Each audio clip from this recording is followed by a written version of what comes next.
Ош ТВда сайт кабар түрмөгүнүн дүйшөмбү күнгү чыгарылышы аны мен Абдумалик Базарбаев тааныштырам. Кутмандуу кечиңиздер менен.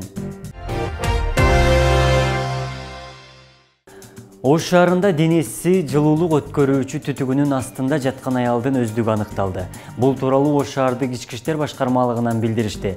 Белгиленгендей 10 декабрь күнү саат 14:30да Масалиев көчөсүндөгү жылуулук өткөрүүчү түтүгүндө белгисиз адамдын жансыз денеси жаткан. Дене 2-3 айдан бери жатып чирип кеткен.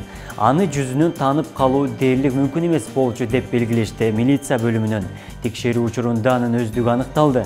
Каза болгон адам Ноокат районунун 1970 жылы туулган тургуну болуп чыкты. Маркумдун туугандарынын айтымында аял үйүнөн бир нече жыл мурун кетип Оштун көчөлөрүндө жашап жүрчү. Учурда аялдын өлүмүнүн себеби такталууда. Керектүү экспертизалар дайындалды. Орусиянын Москва шаарында метрода көз жарган келин баласынан баш тартпайт. Бул туурасында келиндин туугандарынын айтканын Кыргыз өлкөсүнүн Москвадагы элчилигинин басма сөз катчысы Алмаш Алтымышева билдирди. Элчиликтин юристи 11 декабрь күнү 29 жаштагы келин менен анын баласынын абалын билүү үчүн алар жаткан номер 29 шаардык клиникалык ооруканасына барып келди. Аталган оорукананын дарыгерлери эне баланын абалы канааттандырарлык экендигин айтышкан. Келин баласын таштайт деген маалыматты анын туугандары четке кагышты. Азыр алар биздин жана дарыгерлердин көзөмөлүндө. Кошумча дагы маалымат болсо айтабыз, деди Алтымышева. Белгилей кетсек, 9 декабрда Москвада метрода келин көз жарып, анын төрөтүн полиция кызматкери менен кезип саткан аял кабыл алган. Көп өтпөй эле анын кыргыз жаран экендиги айтылган. Окуядан 2 күн өткөн соң орусиялык басылмалар келиндин баласынан баш тартып жаткандыгын жазып чыгышкан. Аталган маселе боюнча элчиликке байланышканыбызда маалымат такталып жаткандыгын билдирген болчу. Акыркы күндөрү социалдык тармактардын колдонуучулары Ысык Көл облусунун Тоң райондук сотунун судьясы Сабыр Соодонбековдун чечимине нааразы болууда. Жергиликтүү жалпыга маалымдоо каражаттары жазганына караганда, ал 13 жаштагы мектеп окуучусун зордуктады деп шектелген 3 кишинин экөөнү актаган. Анын бири декабрь айынын башында сот залынан бошотулганы айтылса, экинчиси 11 декабрда акталган. Соттор кеңешинин алдындагы тартип комиссиясы соттордун чечимине юридикалык баа бере албасын билдирди. Биринчиден, тартип комиссиясы соттордун чечимине юридикалык баа бере албайт.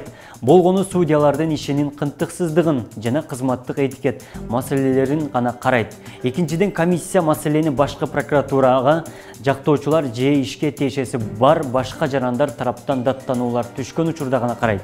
Чечим 11 декабрда гана чыгыптыр. Анча көп убакыт өтө элек. Балким эми даттануулар болушу ыктымал деп түшүндүрүштү комиссиянын маалымат кызматынан. Ал эми башкы прокуратурадан иштин чоо жайы такталып жатканын, ал боюнча кийинчерээк жооп беришерин айтышты. Ишкер Жалил Атамбаев уулун үйлөп Ош шаарында 1000 адамга үлпөт той өткөрүшү боюнча улуттук коопсуздук мамлекеттик кызматы териштире баштады. Бул тууралуу аталган органдын маалымат кызматы кабарлады. Билдирмеге караганда, УКМКнын тапшырмасы менен тергөө органдары 12 декабрда өткөн той боюнча текшерүүнү баштады. Атайын кызмат Бишкек жана Ош шаарларында эпидемиологиялык абалга байланыштуу өзгөчө кырдаал режими күчүндө экенин белгилейт. Чектөөлөргө карабай ишкер Жалил Атамбаев 1000ге чукул адамдын катышуусунда дөңгөрөгөн той өткөргөн. Муну менен ал санитардык эпидемиологиялык талаптарды одоно бузуп, коомчулук арасында наразычылык жаратты. Териштирүүнүн алкагында бул факты боюнча тактоо үчүн Жалил Атамбаев УКМКнын тергөө органына чакыртылды. Ага карата аябай катуу чара колдонулат деп айтылат маалыматта. Ошондой эле Атамбаевдин уулу УКМКнын учурда кызматкер экени белгиленет. Ага карата кызматтык иликтөө башталып, жыйынтыгы менен жумуштан бошотууга чейинки жаза берилери айтылат. Буга чейинки социалдык тармакта Жалил Атамбаев той өткөрүп Ош шаарынын мурунку жана азыркы мэри, жогорку кеңештин депутаттары жүргөн кадрлар тараган. Лас-Вегас аэропортунда белгисиз адам Alaska Airlines жүргүнчү ташуучу лайнеринин канатына чыгып, ушул жол менен учуп кетүүгө аракет кылган. Интернетте жарыяланган кадрлардын көрүнүп тургандай, адам алгач самолеттун канатын сойлоп басып, андан кийин анын учуна чыгып тайгаланып бийиктиктен жерге кулап түшкөн.